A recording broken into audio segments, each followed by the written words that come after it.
What are we doing here? And where are we gonna go? It's like we just woke up one morning and then it's welcome to the show. Don't ask any questions, just go with the flow.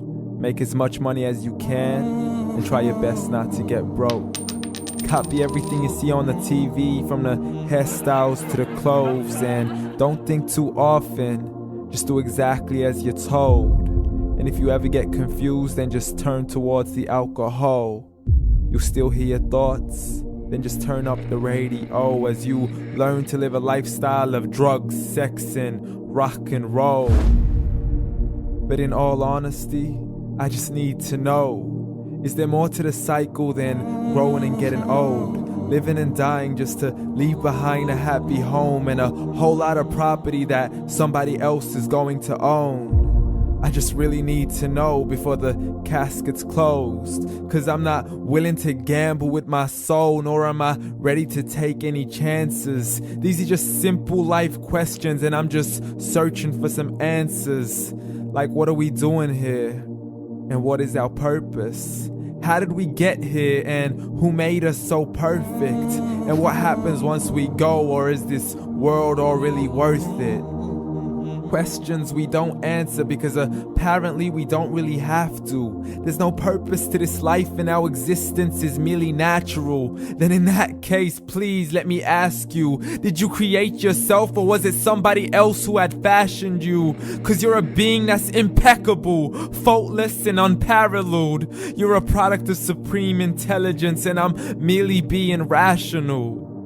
For there isn't a camera on this earth that can come close to the human eye, nor a computer that can compete alongside the human mind. And if the whole world was to come together, we wouldn't be able to create a single fly. So many signs, yet we still deny. As science tries to justify that all this could come from none, when it's a simple sum. 0 plus 0 plus 0 cannot possibly ever give you 1.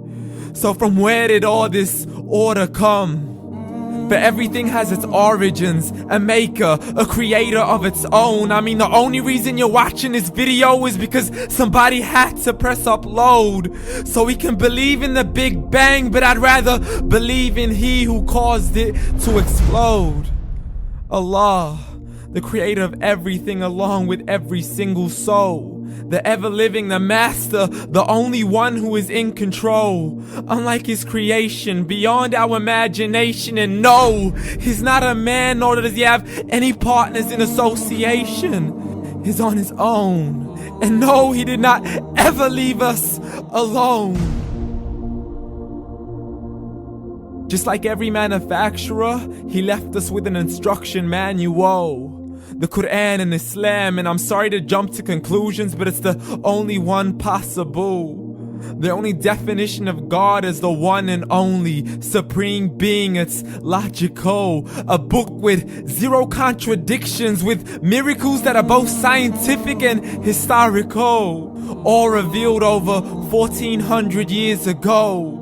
Like the detailed description of the human embryo. The descriptions of the human embryo in the Quran cannot be based on scientific knowledge in the 7th century. To the mountains as pegs holding firm the earth below, and the 2 seas that don't mix in a complete separate flow. To the planets in orbit, alternating night and day as they stay in flow. The expansion of the universe and the creation of everything from H2O.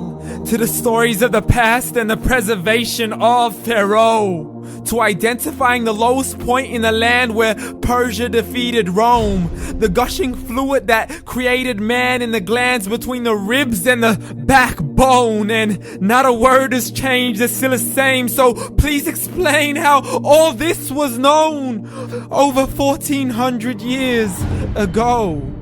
To a man who couldn't read or write, as he would recite whatever the angels spoke. And if you still don't believe, please try to come up with something that's even close.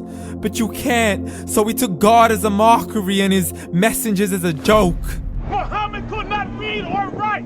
How's somebody who can't read or write gonna start a religion? Dismissed his scriptures as legends and tales of the ancient folk, as we live life according to our whims, desires, and hopes. saying this life is the only home we will ever know. We will live then die, then simply turn to bones. YOLO! Correction, after the grass dies, the rain arrives and it regrows, and Allah promises to do the same thing to your very soul and bring you back from your very fingertips to your toes, as the all-seeing supreme being watches us so close, and we are surely being tested in our wealth, our health, and our self, and everything that we've been blessed with. So believe, for we will surely be resurrected and be brought back to our Lord and account for every single deed, as He hands us our books and orders us to read. From the bad to the good and everything in between. You yourself are sufficient for your own accountability, so don't be mad at me. You are the one who thought He wouldn't come back to me. I gave you a whole life long to search after me, but you were busy in all that which was temporary. So read, and glad tidings to all those who believed. And if you disbelieve, read. And don't let that day be the first day you find out what your life really means. Read.